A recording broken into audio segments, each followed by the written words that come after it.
자, 이번 시간에는 인간의 감각 기능에 대해서 공부해 보도록 하자. 자, 여러분들이 지난 시간에는 인간-기계 시스템, 그리고 인간-기계 시스템의 평가, 그리고 이러한 평가를 할 때 쓰이는 인간공학적 연구 방법에 대해서 알아보았는데, 자, 이번 시간에는 인간의 감각 기능이라고 하는 것. 이것은 자, 우리 이 인간기계 시스템이라고 했을 때, 자, 사람은 외부의 정보를 받아들여서 그것을 감지를 하고 이것을 정보 처리를 하게 되는데, 그때 기억 속에 있는 것들을 토대로 해서 정보 처리를 하기도 하고 해서 그 정보 처리 결과를 토대로 해서 행동으로 옮기고, 그러한 행동은 결국 출력으로 이어지게 되는데, 바로 이번 시간에 다루게 되는 것은 이 인간이 바로 정보를 받아들이는 이 감지와 관련된 부분이라고 할 수가 있겠어. 그래서 이러한 정보의 입력에 있어서는 대부분 우리 인간은 정보 입력을 시각에 많이 의존하고 있죠. 그래서 어떠한 활동을 할 때 한 그 정보의 70에서 80%는 시각 기능을 통해서 받아들이는 시각 정보에 의한 정보 처리를 한다고 할 수가 있어. 그 밖에 나머지에서 또 대부분을 차지하는 것이 통상적으로 청각, 정보에 관한 것이지. 그 밖에 또 여러분들이 알고 있는 오감이라고 하는 것, 그 나머지 것들이 바로 이 오감에 속하는 촉각이라든지 등, 물론 촉각은 온도 감각 등으로 분류되기도 하는데, 어쨌든 대부분의 정보 처리는 시각 그리고 청각에서 이루어지기 때문에 주요 감각인 시각과 청각에 관해서 한번 알아보도록 하죠. 자, 우선 이 감각에 대해서 알아보기 전에 여러분들이 배우는 지금 이 내용은 도대체 그러면 여러분들이 감각을 왜 배울까? 물론 정보 처리를 하기 때문에 라고 하지만은 결국 이것은 우리가 인간이 작업을 하는 것은, 어떤 일을 하고 작업을 하는 것은 기계와 더불어 하게 되지. 그래서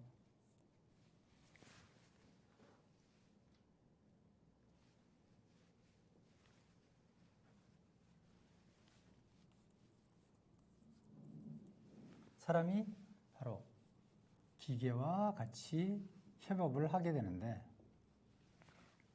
자, 우선은 앞으로는 인공지능을 갖고 있는 기계들이 앞으로 계속 많이 나오게 되고, 인간과 기계가 더 밀접하게 공존하는 것이, 그 공존이 지금은 우리 현실 세계만을 주 대상으로 해왔지만 앞으로 이 가상 현실 세계에서도 이것이 이루어진다고 하지.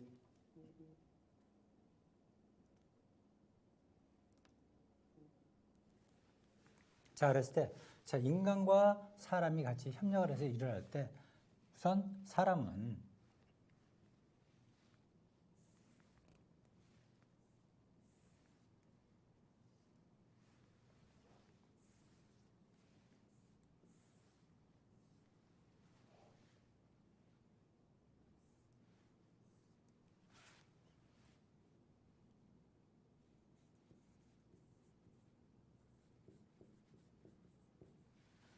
수용기를 통해서 자극을 받아들이지.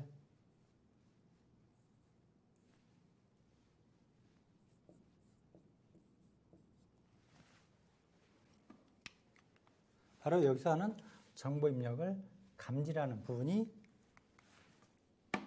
바로 이 수용기에 해당한다. 그래서 이것을 수용기라고 하고, 그것을 정보 처리.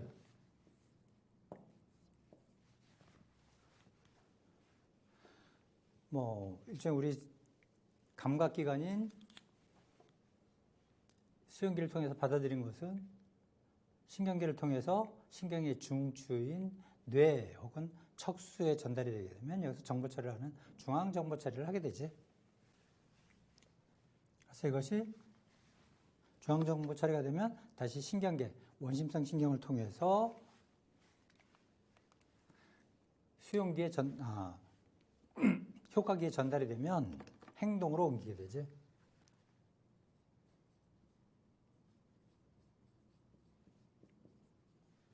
그래서 이것을 우리는 효각이라고 이야기를 해. 그래서 효과기를 통해서 효과기는 주로 우리의 수익은 근육을 통해서 전달이 되면 여기서 힘이라는 형태로 전달이 되게 되지. 그러면 이것을 기계 측에서는 이것을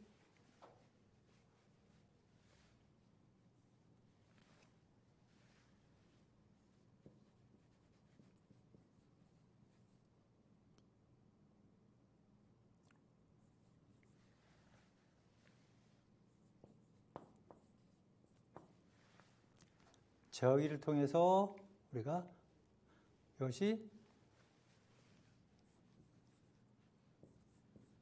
메커니즘에 의해서 제어기를 통해서 전달이 되면 기계는 메커니즘에 의해서 작동이 되게 되지. 그러면 그래서 어떤 형태의 일이라는 형태. 그래서 출력을 얻게 되는 것이지.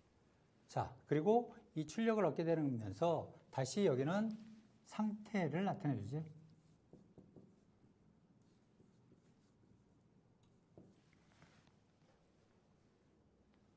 그래서 메커니즘에서 이때 이것을 우리는 통상적으로 표식이라고 얘기를 해요. 그럼 표식을 통해서 다시 자극, 이 자극은 뭐 정보의 형태가 될 수도 있고, 자극 혹은 이것이 데이터 혹은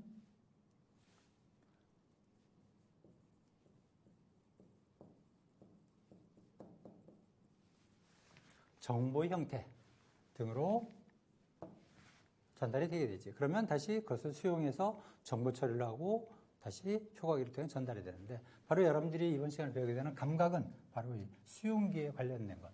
여기서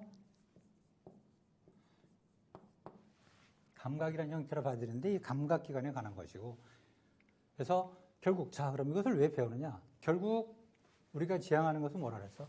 시스템을 설계하는데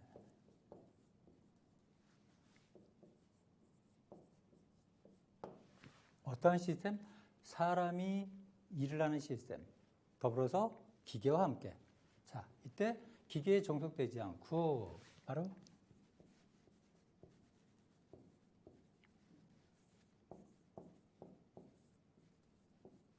인간 중심의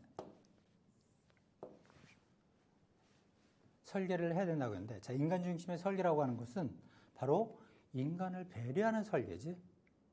인간을 배려한다는 거 하는 것은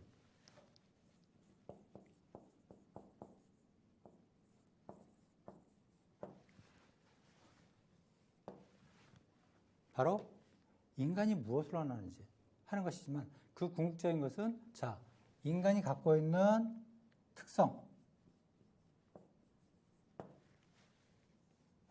특성을 고려하는 것이지.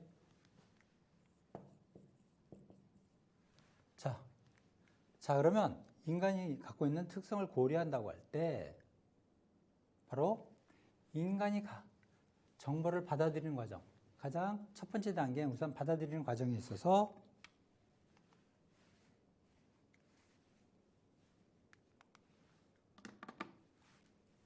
감각기의 특성을 이해하고자 하는 것이지.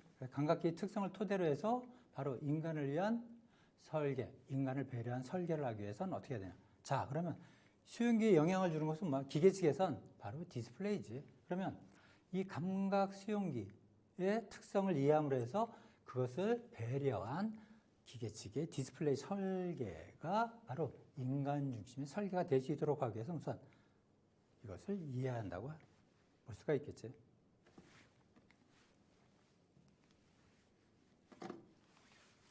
자, 그래서 바로 정보가 입력되고 혹은 데이터가 되었던 자극이 되었던 주어지면 그것은 우리 시각과 청각을 통해서 대부분의 정보를 우선 받아들이는데, 이때 바로 이 받아들이는 감지에 관련된 것을 배우게 되고, 그것이 바로 주로 우선은 대부분이 시각과 바로 청각에 관한 특성을 이해하기 위한 것이라는 걸 알아두도록.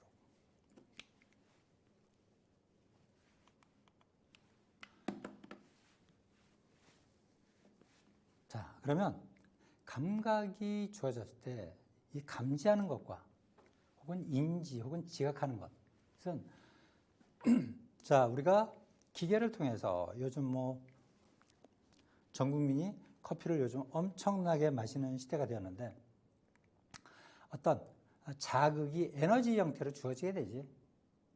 우리가 수용하는 것, 이러한 것들은 일단은 물리적인 자극. 이것은 물리적인 자극은 에너지를 갖고 있지. 그래서 빛이라든지 소리라든지 냄새라든지 이러한 것들. 자, 그래서 우리가 커피를 내릴 때 보면 자, 시각적으로 보여지는 것이 있고 그 다음에 소리를 통해서 들려오는 것이 있고 또 향을 통해서 우리 인간이 감각 수용기 이것을 받아들이게 되지. 그래서 감각 수용기.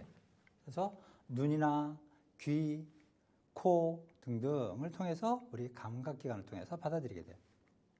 이것이 이렇게 수용된 것은 뭐 여러 가지 신경 세포를 신경세포에서 이것이 자극이 이것을 주어지게 되면 시냅스가 전달이 된다든지 하는 형태로 되는데 이때는 우리가 통상적으로 구심성 신경을 통해서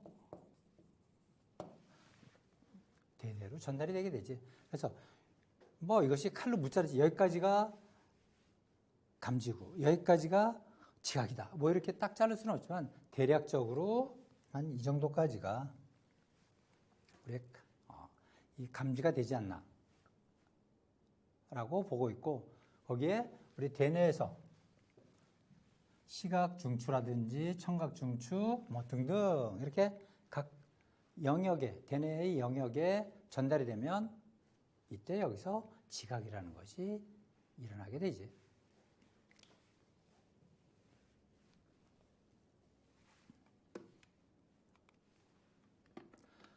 자, 그럼 우선 그 대부분의 정보를 수용하는 우선 시각 기능에 대해서 알아보도록 하자. 시각 기능은 일단 눈의 구조가 어떻게 되는지 이때 우리가 시각 정보를 받아들일 때 시력이라고 하는 것 그리고 이 시력과 더불어서 시각적으로 이것을 식별하는 시식별 요소에 대해서 알아보게 되는데 우선 우리가 받아들이는 아까 에너지라 그랬지 물리적 에너지 혹은 자극 에너지가 물리적 형태로 주어지게 되는데 시각 정보에서는 바로 빛을 받아들이게 되지. 이것은 빛은 어떤 형태로의 에너지? 빛의 파장이라는 형태로 주어지게 되지. 여기에는 통상적으로 보면 우리가 인지할 수 있는 가시범위라고 그러지 혹은 가시파장 그래서 보면 통상적으로 뭐 약간의 차이는 있지만 대략 360에서 뭐 720 나노미터 정도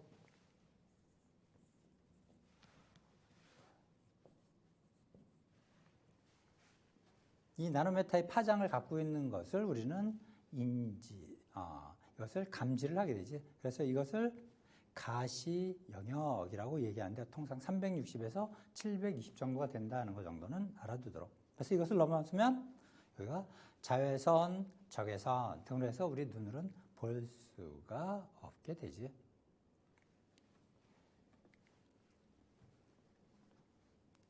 그래서 우리가 일단 이런 이것이 해바라기인가? 해바라기라고 했을 때 이것을 우리가 저 해바라기가 예쁘게 피었네 라고 느낄 수 있는 것은 바로太陽에서 오는 일렉트릭 에너지와 마그네틱 에너지 이러한 것들이 반사되어서 우리 눈에 비추어질 때 그것을 노랗게 예쁘게 핀 혹은 파란 잎이 있는 해바라기다 이렇게 우리가 최종적으로 인지를 하게 되는 것이지. 그래서 어쨌든 여기서 여러분들이 중요한 것은 빛의 파장의 범위가 360에서 720 나노미터 정도가 된다 하는 것 정도는 알아두도록. 이러는 것이 가끔 뭐 기사 시험이나 뭐 입사 시험 등등에서 취급이 되고 있으니까.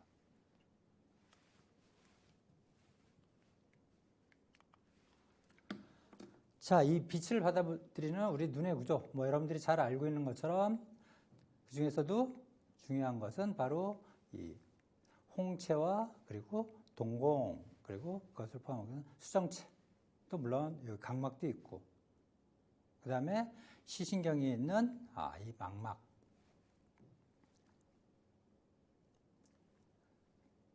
그리고 이것이 전달되는 시신경 그래서 이렇게 전달된 것은 이와 같이 대뇌로 전달이 되게 되고, 그래서 뭐 여기에 대해서 해부 구조가 나오고 있는데, 좀 더 보면 빛은 바로 각막을 통해서 동공을 통해서 그다음에 이 수정체를 통해서 우리 망막에 비춰지면 이것이 시신경을 통해서 바로 전달이 된다고 했는데, 바로 뇌로 전달이 되는데, 이때 바로 요 망막에는 바로 이 원추세포와 간상세포라는 것이 있어서 이것에서 여러분들이 바로 자극을 수용하는 것이라고 할 수 있습니다. 여기에 있는 각막, 동공, 수정체 이러한 것들은 이것은 매개 역할을 하는 것이고, 바로 그 빛을 인지하는 것은 이 간상세포와 원추세포에 의해서 이것이 이루어지는데, 자, 시각은 황반 기준으로 봤을 때 황반은 바로 시각의 중심이 되는 것이지. 그래서 보면 분포를 보면 간상세포가 전면에 나와 있는데, 역시 또 원추세포가 있고, 원추세포는 요 황반이 있는 곳에 중점적으로 분포가 되어 있지. 그리고 간상세포는 전체에 걸쳐서 이것이 되어 있는 것을 알 수가 있고, 자, 이것은 결국 우리가 시야각이라고 하는 것, 보통 시계라고도 이제 여러분들 앞으로 이제 이것을 이야기할 때는 취급을 하는데, 시각이라고 하는 것. 그래서 좌우로 해서 결국 우리가 볼 수 있는 일종의 범위라고 할 수가 있지.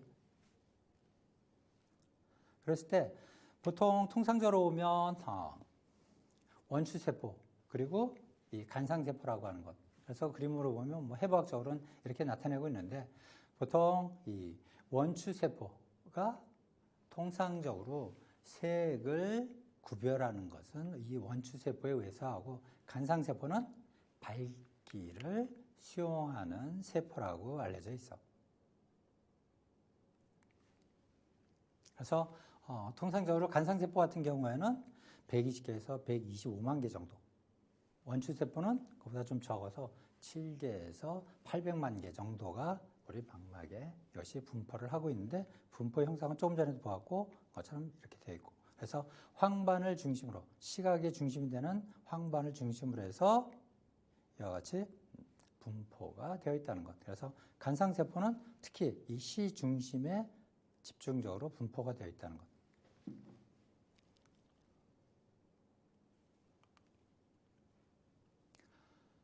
자, 그래서 이 우리가 시식별, 그러니까 자극이 주어졌을 때 시식별이라고 하는, 시대상을 식별하는 것이지.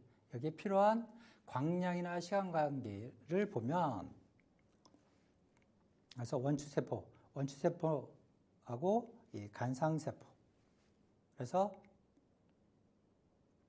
통상적으로 보면, 그래서 이것이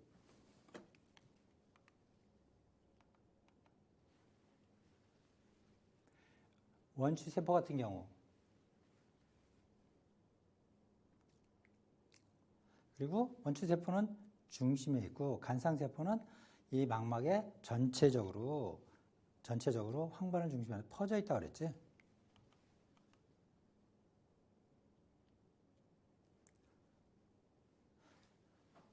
그래서 여러분들이 많이 경험할 수 있는 것, 여러분들이 극장 같은 데 가서 극장이나 영화관 등 상에 가서 밝은 곳에서 어두운 곳으로 들어갔을 때, 그것이 수능을 하려면 바로 암수능, 그래서 눈의 동공을 확대를 한 다음에 거기에 수능을 하게 되는데, 이것을 암수능이라고 그래. 그래서 밝은 곳에서 어두운 곳으로 들어갈 때 수능하는 것은 암수능, 어두운 곳에서 밝은 곳으로 나오는 것은 명수능. 이것 때는 왜?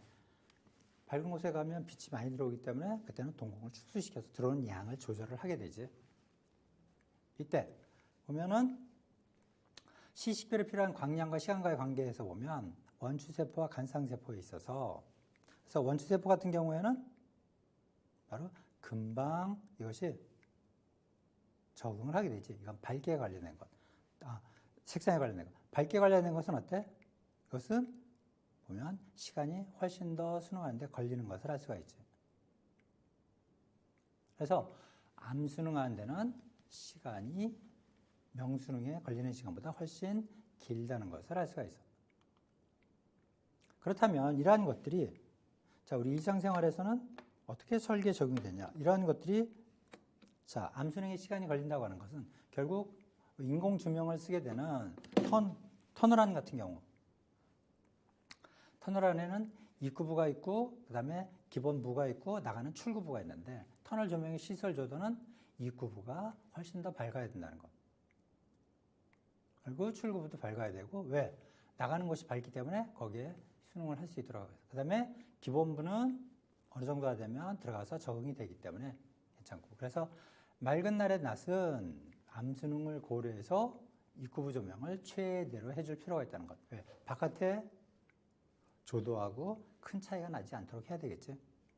야간에는 명수능을 고려해서 최소한의 조명으로 할 필요가 있다는 것. 이처럼 그냥 획일적으로 터널안이 항상 같은 것이 아니고 결국 인간을 위한 혹은 인간을 고려한 설계가 된다면 이와 같이 암수능과 명수능을 고려해서 유연하게 조도를 조절할 수 있도록 하는 것도 중요하다는 것을 알 수가 있겠지. 왜? 터널 안에서 사고 난다든지 하면 많은 대형 사고로 이어지지. 터널이라는 폐쇄된 공간 혹은 밀폐된 공간 속에서 피해도 커지고 할 수가 있기 때문에 이런 설계가 상당히 중요하다는 것.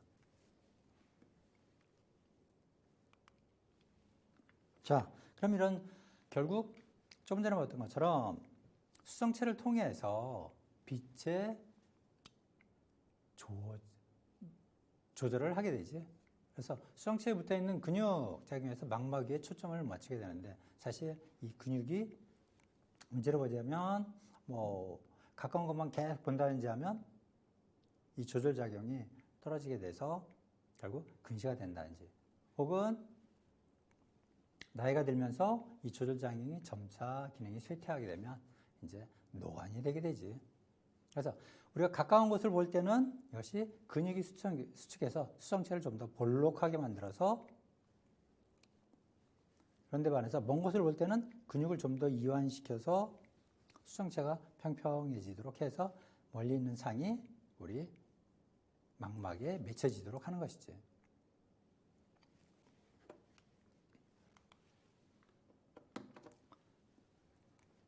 그래서 좀 전에 근시는 수정체를 조정하는 이것이 근육이 약해서 수정체가 두꺼워진 상태. 원시는 수정체가 이 조절 능력이 수축시켜주는 힘이 적어져갖고 수정체가 얇아진 상태라고 할 수가 있어. 그래서 어떻게 같은 거리에 있지 않고 멀리 떼어놓음으로 해서 여기 결국 이렇게 뒤에서 맺힌다면 이만큼 앞으로 시 대상을 앞으로 놓음을 해서 우리 망막에 이것이 정상적으로 맺혀지도록 하는 것이죠. 그래서 보면 노안이 되면 가까이서 보지 못하고 떼서 본다든지 하는 것이 바로 이와 같이 수정체가 얇아진 상태이기 때문이라는 것.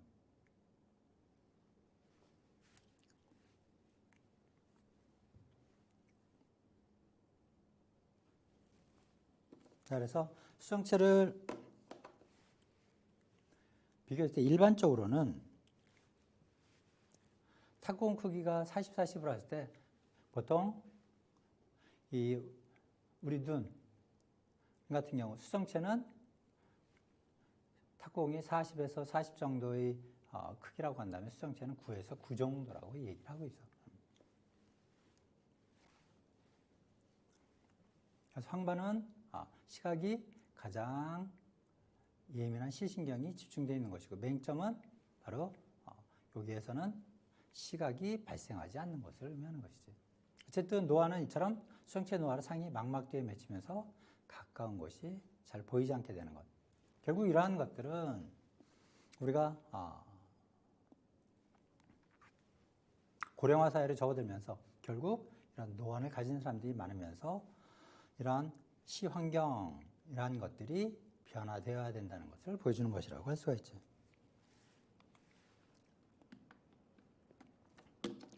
이처럼 눈에 또 수렴작용, 우리가 결국 두 눈을 갖고 있지. 이것을 통해서 수렴을 통해서 우리는 거리감각이라든지 이런 것을 갖게 되는데 이것은 안구 근육들에 의해서 두 눈으로 보호자나 물체에 수렴을 시키게 되지.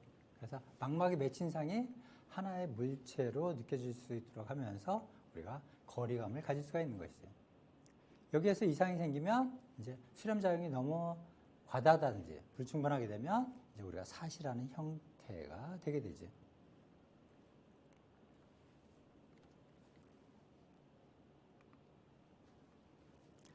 자, 우리가 이렇게 시 대상을 구분할 때 결국 우리는 시력이라는 것이 좌우를 하게 되지. 이것은 뭐냐면 우리가 보고자 하는 시 대상물, 이 사물의 형태를 자세히 식별하거나 혹은 표적의 모양을 구분할 수 있는 능력을 의미하는 것이라고 할 수가 있습니다. 네, 이 시력을 나타내는 유형은 크게 최소 가분 시력이 있고, 그 다음에 이 베르니어 시력, 그 다음에 입체 시력, 그 다음에 동시력 혹은 동체 시력이라고도 이야기를 해요.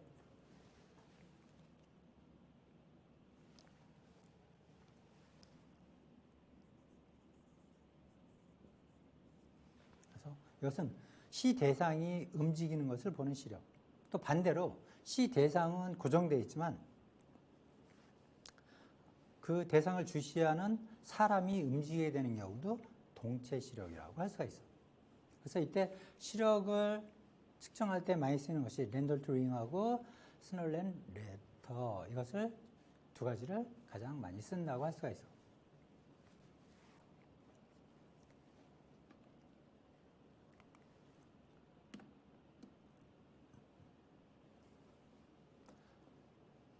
그래서 최소 분간 시력이라고 하는 것은 정확히 식별할 수 있는 최소의 세부 공간을 볼 때 생기는 것은 시각의 역수로 측정을 해요. 이 시각이라고 하는 것은 각도를 의미하는 거죠.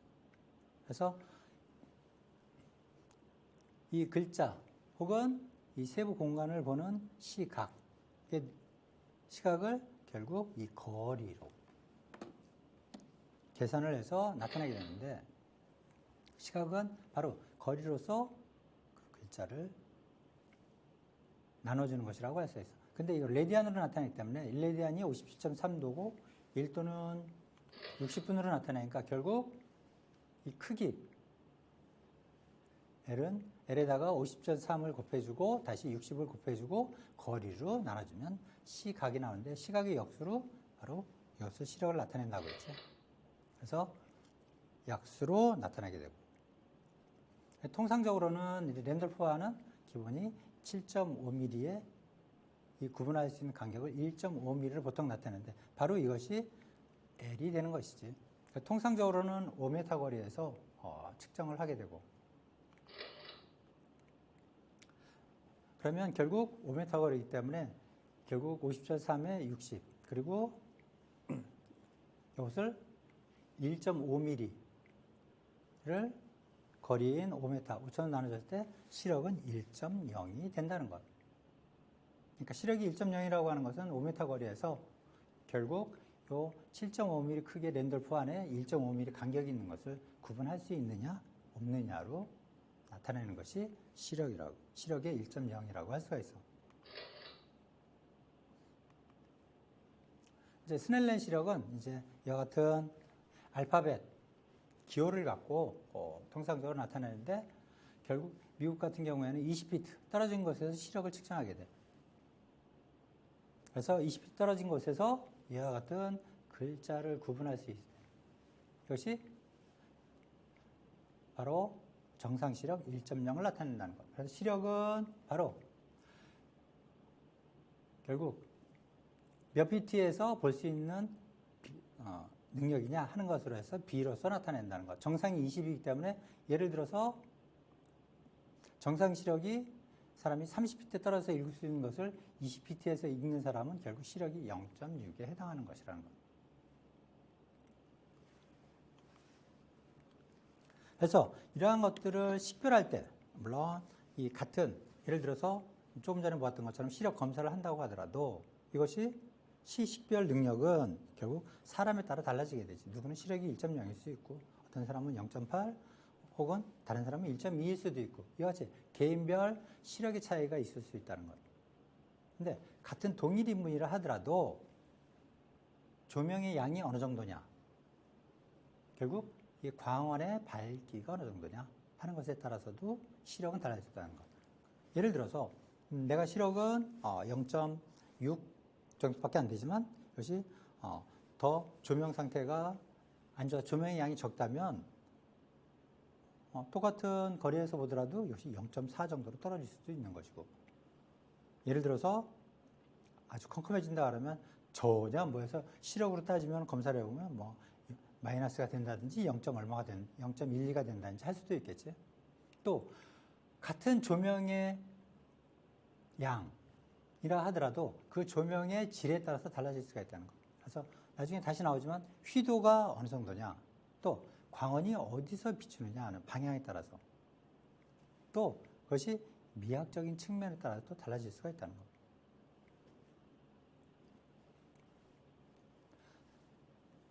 또 작업이 요구하는 요구 조건에 의해서 달라질 수 있는데, 예를 들어서 대상물의 크기가 어느 정도냐. 예를 들면 랜돌프 호환이 좀 더 크고 그러면 시력은 좀 더 좋게 나올 수가 있는 것이지. 그러니까 시식별 능력이 달라질 수가 있다는 것이지. 혹은 다시 배우지만 대비가 어떠냐 하는 것에 따라 달라지고, 예를 들어서 이렇게 하얀 바탕에 검은 글씨로 되어 있냐, 혹은 하얀 바탕에 예를 들어 엷은 노란색으로 되어 있느냐 등에 따라서도 시식별 정도가 달라지겠지. 그리고 노출 시간 잠깐 보여주고 없어지느냐, 혹은 이렇게 계속 노출시켜 주느냐 등에 따라서도 결국은 시식별하는 요소가 달라지게 되지. 이것은 시력만을 갖고 얘기할 수 있는 것은 아니지. 자, 그럼 우선 조명의 양에 따라서 달라지기도 하고, 또 조명의 질에 따라서 달라진다고 했는데, 이 조명은 이 밝기로 나타낼 수가 있지. 그래서 이 밝기를 나타내는 데 있어서 밝기는 광량과 조도, 그리고 휘도, 그리고 그 시 대상물의 반사율로서도 이 밝기를 나타낼 수가 있어. 자, 그러면 광량하고 조도를 보게 되면, 이 조도라고 하는 것, 이것은 이 광원에서 나온 빛이 이 표면에 도달하는 빛의 면적당의 밀도로서 이것을 통상 나타내. 그래서 이것을 광량을 면적으로 나눈 값. 통상적으로 4파이의 칸델라 값을 곱해주고 다시 4파이의 거리의 자승을 한 값으로 나눠준 값. 그래서 푸트 칸델라나 혹은 룩스 등의 단위를 쓰는데 보통은 룩스를 많이 쓰지. 통상적으로는 룩스를 많이 쓰게 되고. 그래서 이것은 조도는 바로 빛을 받는 면의 밝기가 된다는 것. 글씨가 있으면 바로 이와 같이 여기에 광량에 의해서 여기에 전달이 되어서 빛을 받는 면의 밝기가 된다는 것. 자, 광량은 바로 그림을 나타내는데, 이와 같이 촛불을 켜놓는다고 했을 때 이것이 바로 우리가 보고자 하는 시 대상물 표면에 도달한 밑에 면적당의 밀도가 조도라고 그랬고, 이 광량은 바로 이 광원으로부터 나오는 빛의 에너지 양이라고 할 수가 있어. 그래서 이것은 크게 칸델라와 루멘으로 나누는데, 칸델라는 빛의 세기를 나타내는 거고 루멘은 에너지 양을 나타낸다는 것. 그래서 보통 루멘 값보다 결국 4파이에서 칸델라 값을 곱해준 것이 같거나 큰 것으로 나타내는데, 루멘 값은 통상적으로 LM으로 단위를 나타내기도 해요.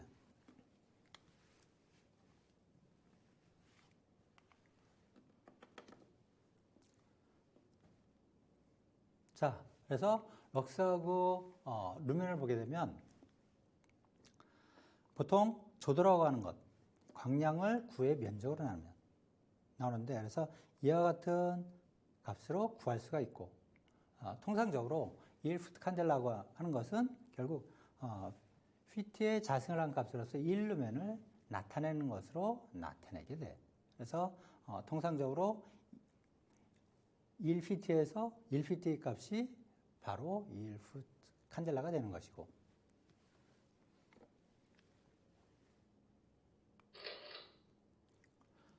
그래서 광원은 바로 칸델라로 나타나는데 1칸델라는 바로 4파이의 1루멘을 곱한 값보다 같거나 혹은 살짝 큰 것으로 나와 있어.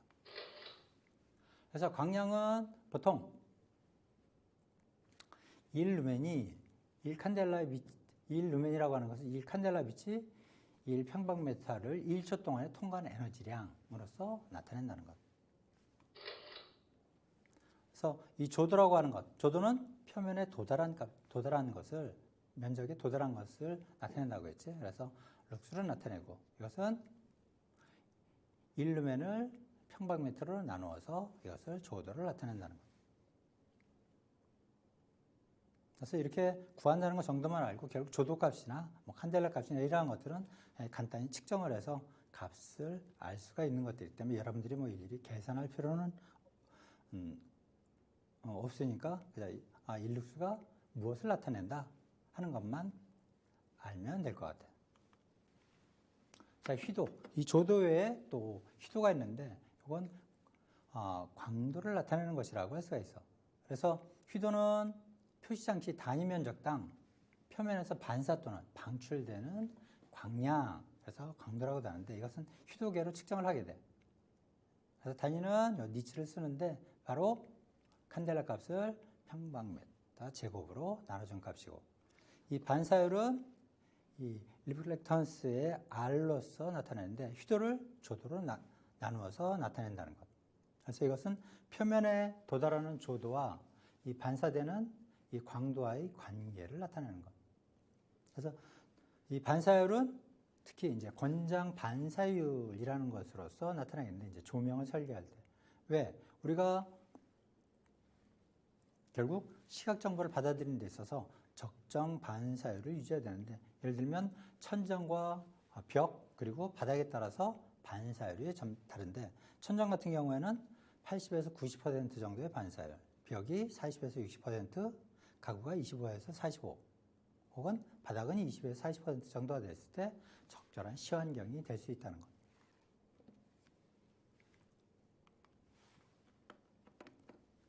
또 대비에 따라서도 시식별이 달라진다고 했는데, 대비는 표적 혹은 표적으로 하는 시 대상의 광도와 그리고 그 배경의 광도와의 차이를 바로 대비라고 이야기를 해. 그래서 대비는 이와 같이 T는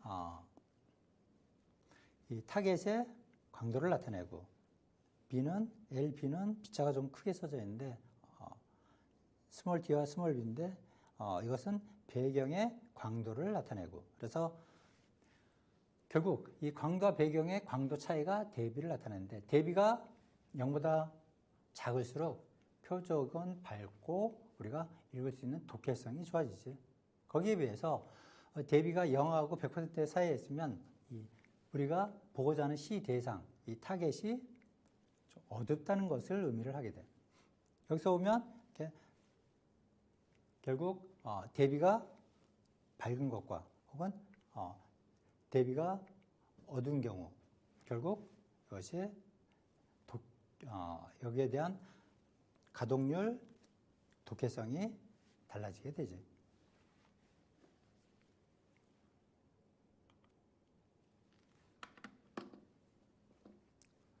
자, 배경과 타겟, 시 대상의 대비를 나타내는데, 이 대비가 높을수록 우리는 쉽게 가독성이 좋아지고 독해가 쉬워지지. 거기에 반해서 이것이 대비가 낮다고 그러면 결국 우리가 이것을 가독하는데, 물론 지금 보면 여러분들이 크게 어느 쪽도 가독 가능하지만은 훨씬 더 쉽게 가독할 수 있기 때문에 가독성이 이 대비 때문에 뛰어나다고 할 수가 있지.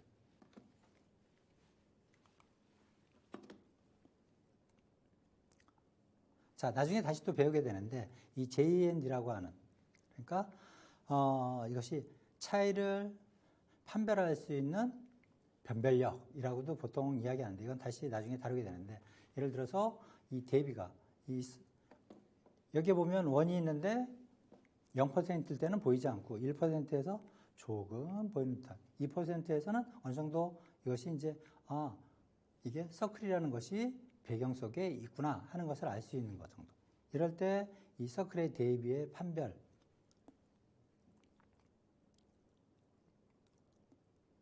할 수 있는 약자로 JN이라고 하는 것. 이것은 2%다라고 이야기할 수가 있다는 것.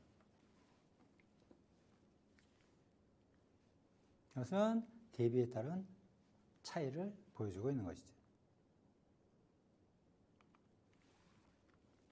자, 바로 또 영향을 미치는 것 중에 하나가 이제 휘광이라고 하는데, 글쎄 글레어 혹은 뭐 눈부심, 반사 등으로도 하는데, 보통은 이제 통상 글레어라고 하는데, 이것은 눈이 적응된 광도보다 훨씬 밝은 광원이 들어올 때, 이 반사광이 우리의 그 시야의 범위, 시계 내에 있음으로 해서 생기는 눈부심 현상. 예를 들어서 여러분들이 요즘 그래도 음극관을 사용한 CRT가 이제 많이 없어지고, 뭐 LCD를 통한 디스플레이 이런 걸 통해서 이제 컴퓨터의 화면을 보게 되는데, 이때 그래도 반사가 좀 더 심하긴 하지만은 이 디스플레이가 갖고 있는 어떤 물리적인 특성 이것에 의해 달라지긴 했지만, 그래도 LCD도 여러분들이 천장에 빛이 있다든지 하게 되면 여기에 바로 눈부심이 생기게 되지. 이것을 바로 글레어라고 한다는 것. 그래서 우리는 바로 여기에 이렇게 적응이 돼 있는데, 이 디스플레이에 광도에 적응이 되는데 더 훨씬 밝은, 지금 내가 이렇게 올려다보는 입장에선 저 천장에 있는 빛이 여기에 반사가 되고 있는데, 이러한 것이 바로 글레어라고 한다는 것. 이것이 내 시계 내에 있음으로 해서 눈부심을 발생시킨다는 것. 자, 그럼 이 눈부심 발생이 뭐냐? 결국 우리를 피로하게 할 수도 있고, 바로 시각 기능을 쉽게 피로하게 만들고, 또 시 대상을 인지하고 혹은 가독하는데 방해를 갖게 되지. 예를 들어서 이러한 상태가 글레어가 없는 상태. 근데 여기에 글레어가 생기게 되면 이와 같이 눈부심이 발생이 되게 돼서 가독성을 떨어뜨리게 되지. 가독성뿐만이 아니고 마찬가지, 여러분들이 경험적으로 알 수 있는 것처럼 밝은 빛이 있음으로 해서 눈에 피로를 더 쉽게 가져오고, 눈이 시각 기능이 피로하게 되면 그만큼 대상 혹은 그 시각 대상에 대한 변별력, 가독성 이런 것들이 떨어지고 피로하게 되지. 자, 원추세포 같은 경우, 원추세포는 이 색을 구분을 한다고 했는데, 바로 또 우리 시 대상에 있어서 색이 차지하는 것이 상당히 중요하지. 그래서 색이라고 하는 것, 이 본질은 빛 에너지가 표면에서 반사되거나 또는 흡수됨으로 해서 우리가 색이라는 것을 인지하게 되지. 그래서 이 몬셀의 컬러 시스템에서 보면 결국 우리가 빨강이라고 하는 것은 이와 같이 컬러 시스템에서 표기를 하게 되지. 이때 세 가지 속성이 있는데, 바로 색상과 명도와 채도라는 것. 이것도 여러분들이 잘 알아두도록. 색을 나타내는 세 가지 속성은, 색상은 바로 이 파장에 의해서 결정되는 것이, 주파장에 의해서 우리가 빨주노초 파남보라고 하는 것. 이것은 가시 영역 속에서 색의 파장에 의해서 이 색상이 결정되고, 거기에 명도에 따라서 달라지는데, 이것은 입사광의 상대적인 양에 의해서 그 명도가 달라진다는 것. 또 한 가지, 색을 나타내는 속성 중에 하나는 채도에 따라서 그 색이 진하고 연하고 하는 것을, 같은 색상이라도 진하고 연하고에 따라서 달라진다는 것. 마찬가지, 같은 명도에 따라서도 이와 같이 색이 달라지는 것을 볼 수가 있다는 것. 자, 색상의 특성은 일반적으로 노란색이 일반적으로 높은 가시도를 갖고 있다고 얘기하지. 그래서 또 특성은 노란색은 밝고 생동감을 주고, 뭐 행복감이라든지 독창성을 준다든지. 그 반면에서 오렌지 같은 경우, 오렌지는 뭐 경쾌함을 주고, 뭐 주의력, 그다음에 따뜻함. 그래서 주의를 끈다든지 할 때 쓰는 것으로서 오렌지색을 많이 쓰게 되지. 빨강은 가시도가 상당히 높지. 그리고 우리가 일반적으로 빨강이라는 색상은 뭐 열정을 나타낸다든지 뭐 활동성 그리고 강렬함을 나타내는 것이 바로 빨강이라고 할 수가 있어. 이 파랑은 좀 가시도는 낮은 편이지. 그렇지만은 가시도가 낮으면서 차분함하고 또 정교함을 줄 수도 있고 그걸 통해서 또 평화를 상징하기도 하고. 그래서 여러분들 유엔 평화군 같은 경우에도 파란색의 뭐 모자라든지 뭐 헬멧 이런 걸 착용하는 것을 볼 수가 있지. 그다음 초록은 이것도 또한 낮은 가시도로 이쪽으로 갈수록 낮은 가시도가 되는데 뭐 초록은 안정적인 그래서 안전을 나타낸다든지 하는 그런 색으로 많이 쓰이지. 또 친밀하고 또 그러면서도 차가움도 있고 또 휴식을 나타내기도 하고. 그래서 이제 보라색 같은 경우 이 보라색은 보통 여러분들이 영화 같은 데서 로마 시대 때 황제 이런 사람 보더라도 이제 이 보라색의 옷을 걸치고 있는 이런 걸 보는데 이것은 부유함이나 위험, 지성을 나타내는데 이 부유함을 나타내는 것이 이 보라색을 만드는 이것이 상당히 보라색을 만들기가 힘들다라지. 그래서 무슨 달팽이 같은 그런 데서 추출해서 만드는데 그거를 파란색으로 옷감을 묻으려면 상당히 많은 돈이 들어가고 하기 때문에 부유, 그러다 아무나 가질 수가 없기 때문에 이런 권위, 위험 이런 걸 나타낸다 그래요. 이것도 가시도는 낮은 편이라고 하죠. 자, 그래서 이런 색상에 따라서도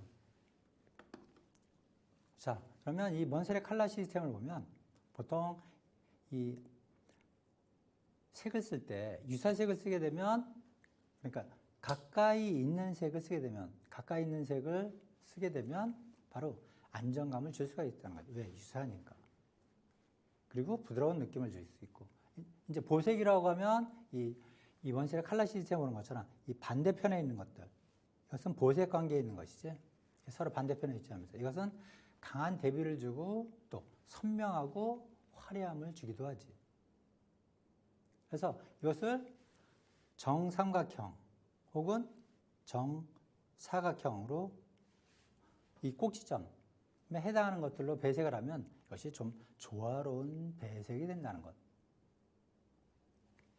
뭐 우리가 삼각형을 갖고 보통 삼위일체 등을 얘기하는 것처럼 그리고 또 소세, 발두, 세발 하는 것처럼 이 삼이라는 것이 상당히 조화로움을 준다 그러는데 색에 있어서도 이 원셀의 컬러 시스템에서도 마찬가지인 것 같아요. 조화로운 배색이 된다는 것. 그래서 한란 대비는 이 차가운 색은 주로 초록색, 파랑, 남색 이러한 것들이지. 그래서 이건 차분하고 안정된 느낌을 주게 되는데 이같이 차가운 색과 따뜻한 색을 대비를 시켜서 이것이 우리가 시 대상물을 쉽게 구분할 수 있도록 하는 경우도 있다는 것.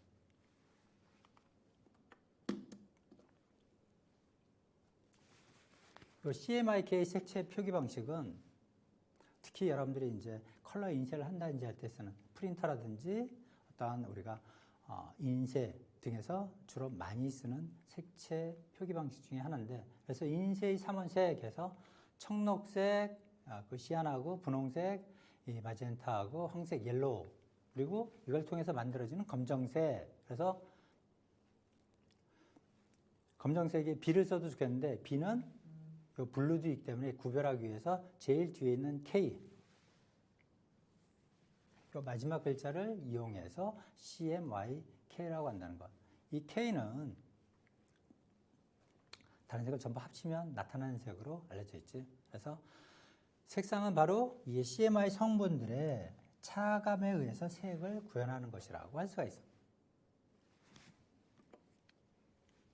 그래서 보통 여러분들 컬러 프린터에 보면 청록색, 분홍색, 황색, 그 다음에 검정색 이 네 가지 토너가 들어가게 되지.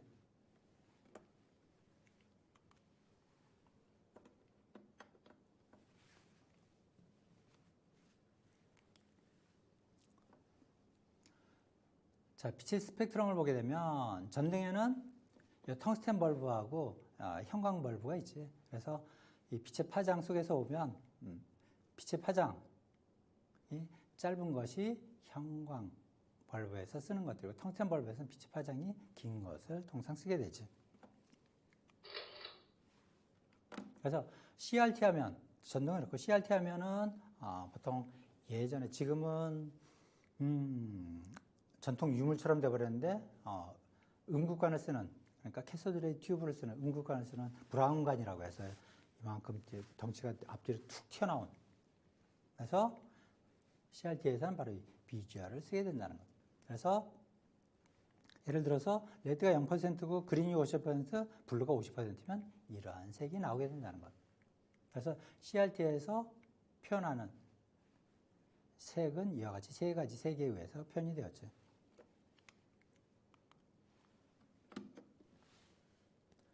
그다음에 이 색상에 있어서 또 CIE 1931 혹은 1931 CIE 컬러 스페이스라고 하는 것이 있는데 이것은 국제 조명 커미티니까 뭐 위원회 정도가 되나? 국제 조명 위원회라고 하지. 국제 조명 위원회에서 1931년에 발표한 사람이 인지하는 색을 토대로 해서 색 공간, 이 컬러 스페이스를 나타내는 것이라고 할 수가 있어.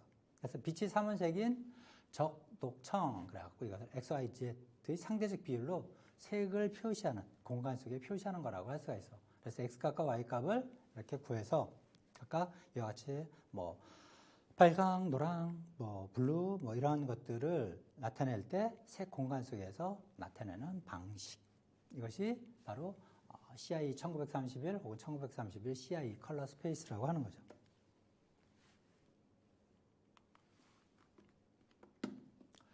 그래서 자 그러면 결국 이 조명의 밝기에 따라서 같은 사람이라도 시력이 달라지고 한다는 것은 결국 우리가 시 대상을 중요한 것은 우리 시 대상을 얼마나 빨리 구분하고 혹은 그것을 가독할 수 있느냐 하는 것이기 때문에 그때 조명이 중요하게 되지. 그래서 이 IES는 국제 조명 학회라고 할 수가 있는데 국제 조명공학회 뭐 하여튼 그래서 이 IES에서 여러 가지 이 조명과 관련된 기준 이러한 것들을 제시를 하고 있는데 작업 내용에 따라서 또는 작업자의 연령, 작업의 속도나 작업을 얼마만큼 정확하게 해야 되냐 예를 들어서 그것이 얼마나 뭐 검사를 한다든지 뭐 하는 경우에 있어서는 좀 더 정확히 해야 되겠지. 정확하게 봐야지. 왜? 그 안에서 뭐 검사를 통해서 뭐 불량 아닌 것 뭐 이런 것도 구분을 해야 된다든지 하기 때문에 그리고 반사율에 따른 조명 이런 것을 고려해서 IES 조명 수준의 결정이라고 하는 것인데 절차인데 이건 표를 이용해서 할 수가 있어. 그래서 작업 활동에 따른 조명 수준의 등급을 정해놓고 그것이 일반 조명 혹은 작업 조명 그다음에 혼합 조명. 일반 조명은 작업이 지속적으로 일어나지 않는 일반적인 장소. 그래서 예를 들면 뭐 이동을 한다든지 그쪽에서 반드시 작업을 하는 거죠. 작업이 지속적으로 일어난다는 건 작업대가 있어 내가 여기서 계속 작업의 대부분을 여기서 하게 된다 그러면 작업이 지속적으로 일어나는 것이 되지. 다음에 작업 조명은 시각 작업 그것을 구분해야 되는데 예를 들어서 이렇게 실내에서 이런 간접 조명이 필요해. 인공 조명이 필요해. 그럴 때 결국 이런 작업이 필요로 하는 작업 공간에서 할 때. 혼합 조명은 일반 조명과 작업과 관련한 보조 조명이 요구되는 형태. 자, 여러분들이 책상에 앉아서 집에서 공부를 할 때 방 안에 간접 조명으로서 일반 조명으로서 실내 조명이 있고 그다음에 여러분들 책상 앞에 다시 공부를 할 때 좀 더 밝게 하기 위한 조명을 설치하고 그것이 바로 그럴 때는 여러분들 책상에 있는 스탠드가 바로 작업 조명이 되고 방 안 전체를 밝히는 것은 일반 조명이 되겠지. 그래서 이렇게 혼합해서 그래서 이런 형태. 그래서 이것도 또 표에서 조명 영역별로 변수에 따른 팩터 합계 점수를 산정할 수 있다는 것. 자, 팩터가 뭐냐 하는 건 다시 뒤에 설명을 하도록 하고 또 표를 통해서 조명 영역 그리고 팩터 합계 점수에 따른 추천 조명을 하도록 바로 이 국제 조명 공학회 혹은 국제 조명 학회에서 추천하는 조명이 있다는 것. 이런 걸 통해서 자 그러면 여러분들이 일일이 계산해서 내가 여기서 뭐 글쓰기 작업을 한다 혹은 뭘 검사를 하는 작업을 한다는 거예요. 일일이 여러분들이 계산을 할 필요 없이 이렇게 연구를 통해서 나온 것이기 때문에 이런 IES의 추천 조명을 토대로 하면 되겠지. 자, 예를 들면 자, 이런 표가 있는데 자, 간단한 조립 공정 같은 경우 자, 간단한 조립 공정은 예를 들어서 분류 영역 A, B, C, D, E, F, G, H, I 해갖고 이렇게 영역이 구분되어 있어요. 그래서 일반 조명을 쓰는 예를 들어서 A, B, C, 그 다음에 작업 조명을 쓰는 D, F가 있고,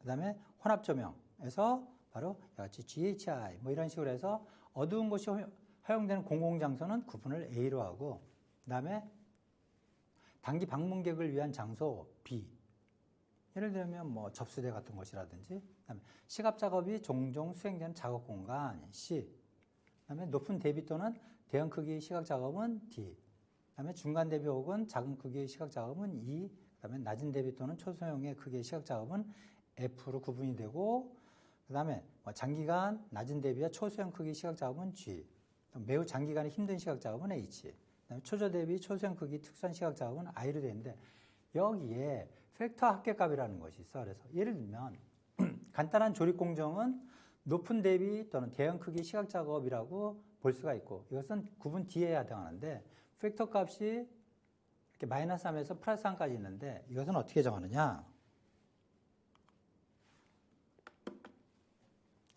자, 간단한 조립 공정은 D인데 작업자의 연령은 40대 이하, 그러니까 비교적 젊은 사람들이 작업을 하게 되네. 속도하고 정확도는 상당히 중요한 정도. 작업 배경의 반사율은 30에서 70 사이가 적당하다라고 한다면 추천 조명. 반사율은 아까 뭐 대략 나와 있었지. 작업에 따라서 정해져 있고. 자, 일반 조명이냐 작업 조명이냐. 그래서 일반 조명은 ABC. 일반 조명이 ABC고 작업 조명은 바로 D서부터 I까지가 되지. 자, 여기서 작업 연령이 40세 이하, 그리고 속도하고 정확도는 중요, 그리고 작업 배경은 반사율은 30에서 70이니까, 자, 그럼 팩터가 마이너스 1, 팩터 0, 0. 그러면 팩터는 마이너스 1, 0, 0이니까 더하면 마이너스 1.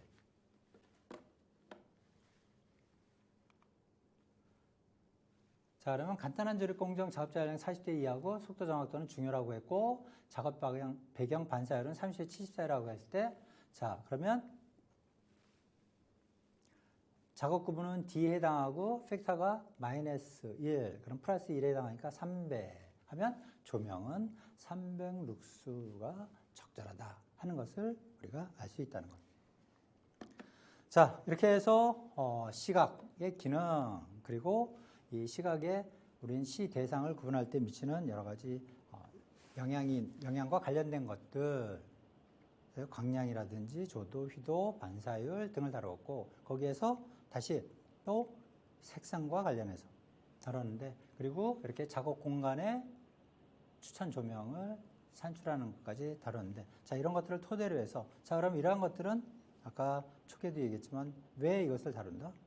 결국 사람이 어떠한 특성을 갖고 있는지 하는 것을 토대로 해서 결국은 이 환경 혹은 기계 측의 결국 표시기를 설계하고, 또 그것을 우리가 정보 처리를 나중에 다음 시간에 다시 배우게 되는 정보 처리를 적절하게 수행하기 위해서 혹은 정확하게 하기 위해서는 이런 시 환경의 설계를 어떻게 해야 될지 하는 그런 토대를 마련하기 위해서 이 시 기능과 관련된 것들을 다뤘는데, 자, 다시 한번 여러분들이 이런 것을 토대로 해서 여러분들 주위 환경 이런 것은 자, 그 시 환경이 어떠한지 하는 것도 한 번쯤 생각해 보는 것도 좋을 것 같아요. 자, 이번 시간은 여기까지.